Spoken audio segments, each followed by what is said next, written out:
என்னோட வாஸ்து சாஸ்திரத்தின்படி ஒரு மனிதனுக்கு பணம் குவிய போகுதென்றால் இயற்கையிலிருந்து சில அறிகுறிகள் தெரிய ஆரம்பிக்கும். அவன் பணக்காரரா மாறுவதற்கு முன்பாக இந்த 10 நல்ல அறிகுறிகள் தெரிஞ்சுக்க ஆரம்பிக்கிறது தான். இந்த அறிகுறிகளை ஒருபோதும் அட்டென்ஷன்ல எடுக்காம விட்டுடாதீங்க. ஏன்னா இது உங்க வாழ்க்கையில் பெரிய மாற்றமும் சந்தோஷமான முன்னேற்றமும் வரப்போகுதுன்னு சொல்றது. அதே நேரம் மகாலட்சுமியும் உங்க வீடு தேடி வரப்போறாங்கன்னு இந்த அறிகுறிகள் உணர்த்தும்.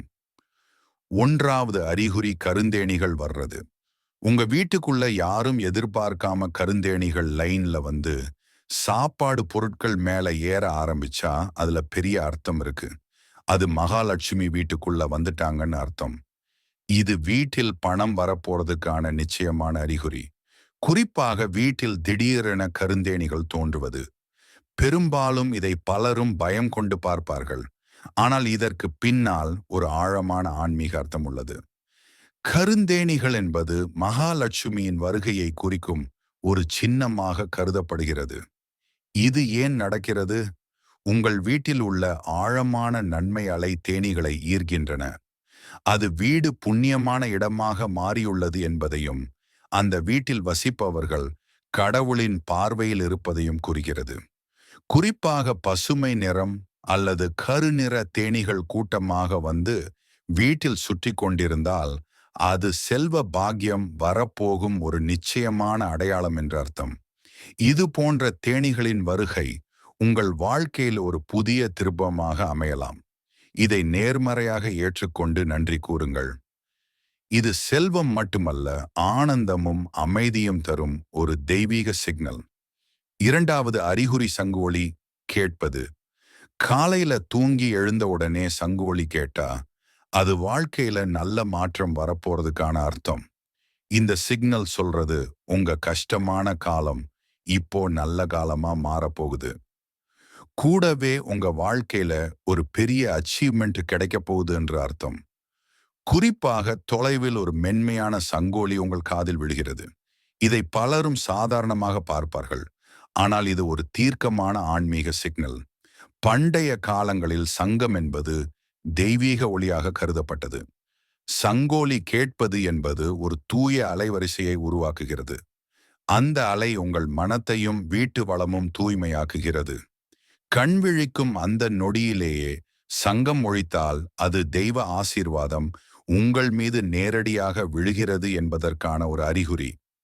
நீங்கள் முயற்சி செய்யும் காரியங்கள் அனைத்தும் வெற்றி பெறும் என்பதற்கான அறிகுறி.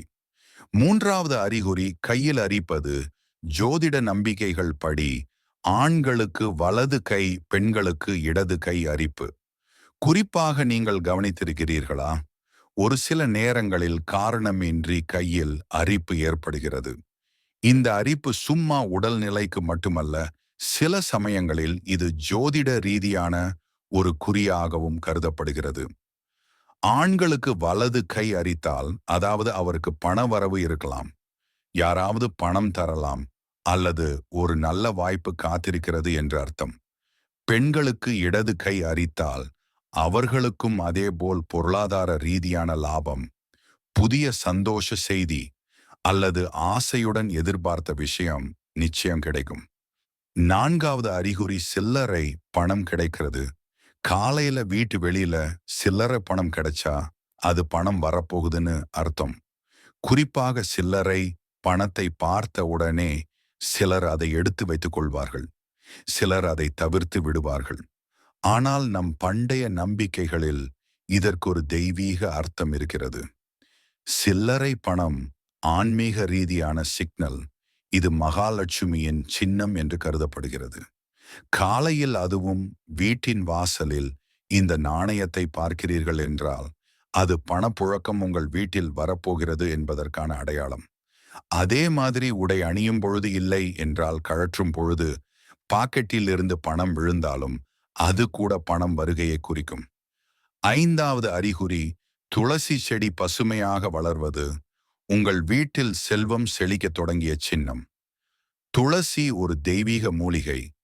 அது வளர்ந்து அழகாக பசுமையாக இருக்கும் வீடுகளில் செல்வம் அதிகமாக சேரும்.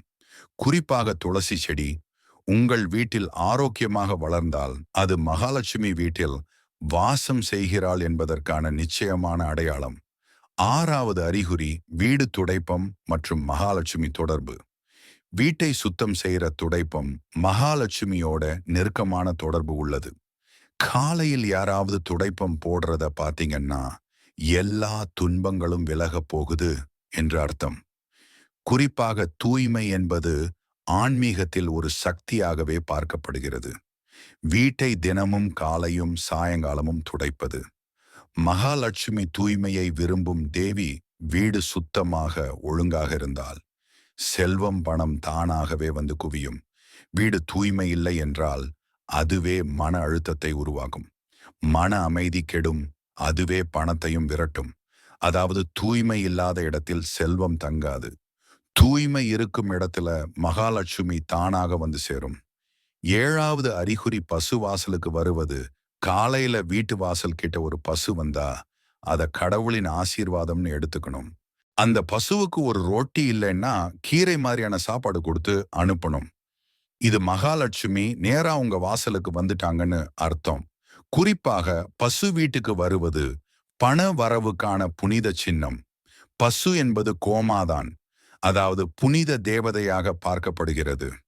பசு ஒரு வீட்டுக்குள் அல்லது வாசலுக்கு வருவது அந்த வீட்டில் மகாலட்சுமி சக்தி நுழைவதை குறிக்கும். இது வீட்டில் நிறைவு செல்வ செழிப்பு பணவரவு ஆகியவை ஏற்படும் என்ற சின்னமாக கருதப்படுகிறது. பசுவை பூஜித்து அதற்கு புல் அல்லது வெல்லம் கொடுத்தால் அந்த புண்ணியம் பணமாகி திரும்பும் என்பது நம்பிக்கை. பசு வந்த இடத்தில் தீய சக்திகள் விலகும். பாசிட்டிவ் எனர்ஜி இருக்கும். பசு வாசலுக்கு வந்தால் அது மகாலட்சுமி வந்து கால் வைச்சது போல அந்த வீட்டுல பணம் தங்கும். 8வது அறிகுறி வீட்டு வாசல் கிட்ட அகைச்செடி வளர்வது. உங்க வீட்டின் வாசலுக்கு வெளியில செடி வளர ஆரம்பிச்சா அது உங்க வாழ்க்கையில் பணம் சேரும் நிகழ்ச்சியை குறிக்குது. குறிப்பாக தெய்வீக சக்தியை பணத்தை ஈர்க்கும் செடி அது வாசல் அருகே இயற்கையாக வளர்ந்தால் அந்த வீட்டில் செல்வம் நலன் சந்தோஷம் அதிகரிக்கும் என நம்பப்படுகிறது. ஆகை செடி வளர்வது என்பது மன நிம்மதிக்கும் நிலையான பண வரவுக்கும் அடையாளம். அது வளர்வதை கண்டால் அந்த வீட்டில் நல்ல அதிர்வுகள் லட்சுமி அனுகிரகம் நிலையாக இருப்பதாக கருதலாம்.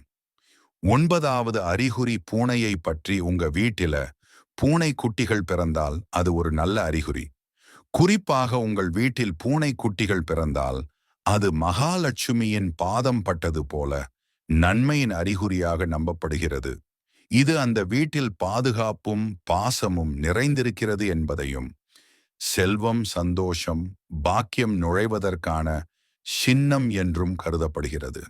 சிலர் இது புது பிறவியின் ஆரம்பம் எனவும் வீட்டில் வாழும் சக்திகளுக்கு நல்ல மாற்றம் வரும் எனவும் நம்புகின்றனர். பூனை குட்டிகள் பிறந்த வீடு பாசம் பூரிப்பு பாக்கிய வரவேற்பு. அது மகாலட்சுமி வீட்டில் தங்கும் அறிகுறி என்றும் வாழ்க்கையில் ஒரு நல்ல மாறுதல் வரும் என்றும் சொல்லப்படுகிறது. அதே நேரம் மாடியில ஏதாவது விலை உயர்ந்த பொருட்கள் விழுந்தாலோ பறவைகள் மாடியில் விலைமிக்க பொருட்களை வீசினாலோ அதுவும் பணவரவுக்கான சின்னம்தான். 10வது அறிகுறி ஒரே இடத்துல 3 பள்ளிகள் வீட்டுல தெரியுதுன்னா அது மகாலட்சுமி வரப்போறதுக்கான ஒரு முக்கியமான சின்னம். ஒரு பள்ளி மற்றொன்றை பின்தொடர்வது போல் இருந்தாலும் வீட்டு வளர்ச்சிக்கான அறிகுறிதான். குறிப்பாக ஒரே இடத்தில் 3 பள்ளிகள் வீட்டில் தெரிகின்றன என்றால் அது மகாலட்சுமி செல்வத்தின் அறிகுறியுமாகும். இது ஒரு தெய்வீக சின்னம் என நம்பப்படுகிறது. அந்த வீட்டில் அருளும் பணமும் பாக்கியமும் சேரும் என்பது நம்முடைய மரபு நம்பிக்கை. 3 பள்ளிகள் லட்சுமியின் 3 ரூபங்கள். அதிலட்சுமி, தனலட்சுமி, சௌபாக்கிய லட்சுமி. இந்த சின்னம் தெரிந்ததன் பிறகு வீட்டில் உள்ளவர்கள் எதையும் குறைவாக பார்க்க கூடாது. மனமாற நன்றி கூற வேண்டும். அப்பொழுது அந்த செல்வம் நிலையானதாக மாறும். பணத்தை நாமே உருவாக்குகிறோம், ஆனால் சில நேரங்களில் அது நம்மை உருவாக்கத் தொடங்குகிறது. வாழ்க்கையில் பணம் முக்கியம் என்றாலும் அதைவிட முக்கியமானது அது எதற்காக தேவைப்படுகின்றது என்பதே. இந்த 10 அறிகுறிகள் ஒரு பணக்காரன் உருவாகும் வெளிப்படையான அடையாளங்கள்.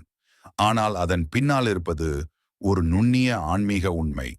செல்வம் என்பது மனதின் அமைதியால் தான் முழுமை பெறுகிறது. நம்முடைய அறிவால் நாமும் செல்வம் சேர்க்கலாம். ஆனாலும் அந்த செல்வம் பிறருக்கும் பயனுள்ளதாக இருக்க வேண்டும்.